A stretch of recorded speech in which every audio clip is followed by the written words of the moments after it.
Tidak semua kehidupan orang yang tampak baik itu dan menyenangkan itu betul-betul baik.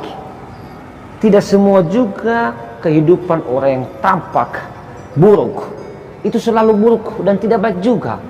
Nah, semua itu ada yang buruknya dan ada yang baiknya.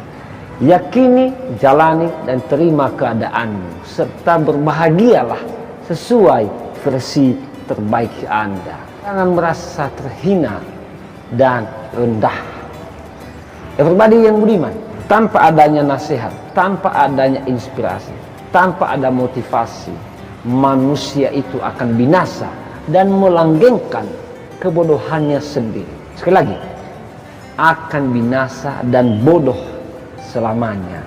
Untuk mengubah kebiasaan-kebiasaan buruk, untuk menguatkan seseorang ketika gagal, untuk bangkit serta untuk meraih sebuah impian, tidak lepas daripada nasihat yang baik, motivasi yang baik, dan tujuan itu sendiri juga. Dari masa kita kecil diajarin orang tua, diberi motivasi untuk menghadapi lika-liku kehidupan ini. Bila pun masih kurang, kita bisa menambah ilmu atau belajar dari nasihat orang-orang yang ada di media sosial atau kisah-kisah inspiratif orang-orang sukses di berbagai media sosial lainnya. Walaupun ini keras, 6 hal ini tapi fakta dan harus kita lakukan. Yang pertama, jangan merasa miskin. Orang yang tidak bersyukur dan merasa selalu kurang, biasanya selalu mengeluh, selalu merasa dirinya rendah, meminta-minta, memanfaatkan orang lemah, selalu tunduk pada orang kaya, dan sebagainya. Pertama, hendaklah kita menerima keadaan hidup dan terus bekerja keras. Jangan merasa terbatas, jangan suka mengeluh dan merasa keadaan hidup kita adalah ciptaan Tuhan.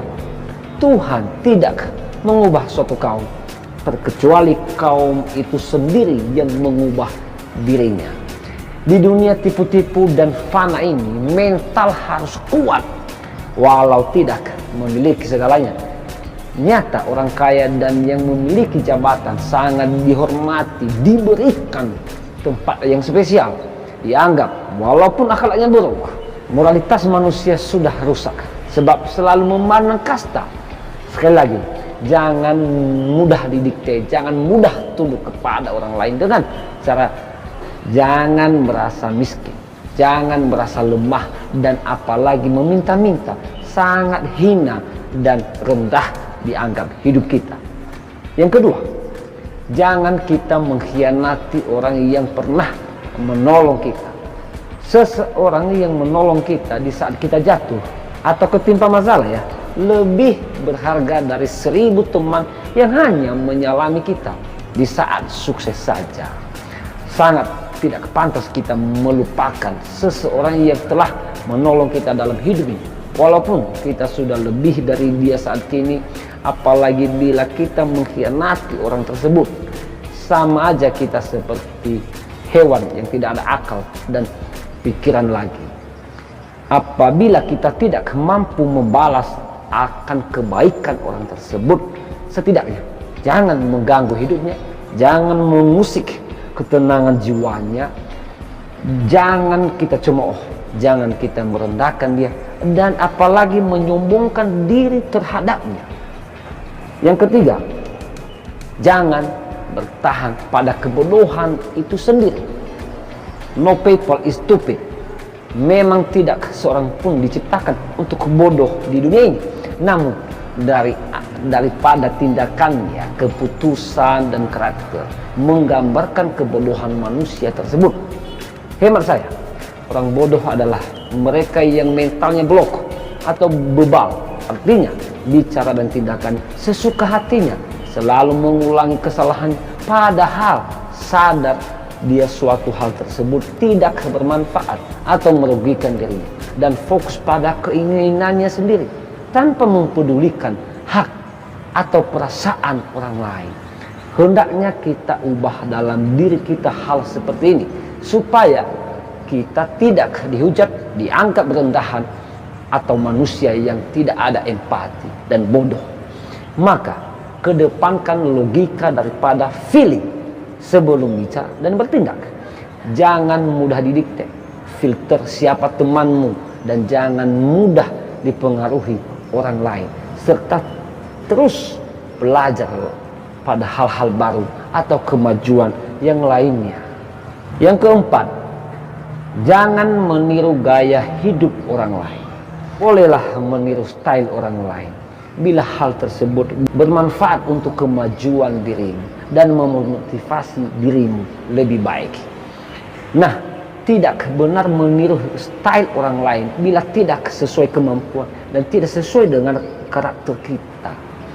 Malahan hidup menjadi menderita.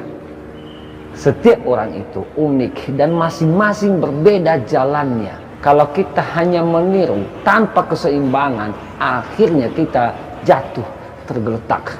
Ingat, terlihat menyenangkan di mata orang lain tidak penting. Tugas dan tujuan hidup kita bukan hanya menyenangkan orang lain, sehingga kita sendiri hidup dalam kepalsuan atau menyiksa diri sendiri. Daripada hal-hal kebiasaan itu menjadi karakter dan hingga menjadi keadaan hidup, baik yang baik ataupun juga yang buruk. Yang kelima, jangan berada di tengah-tengah orang munafik. Lingkungan keberadaan kita dan juga siapa orang yang ada di sekeliling kita menjadi penentu suasana kita, menjadi gambaran hidup kita, menjadi keadaan kita, dan sebagainya. Sangat penting ini bila lingkungan atau komunitas Anda tidak menganggap kehadiran Anda dan hanya untuk kepentingan mereka saja, lebih baik jauhi lingkungan atau komunitas tersebut.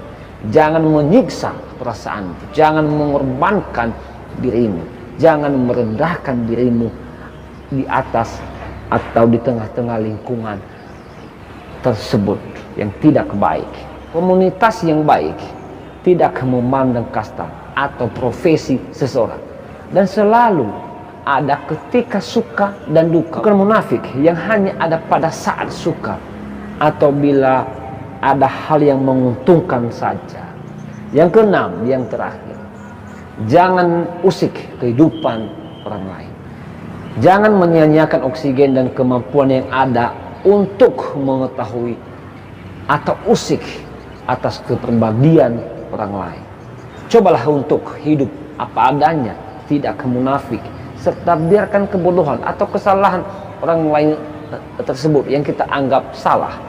Ingat, sebaik apapun seseorang, percayalah ada hal buruk di baliknya, dan juga seburuk apapun seseorang pasti ada yang baiknya.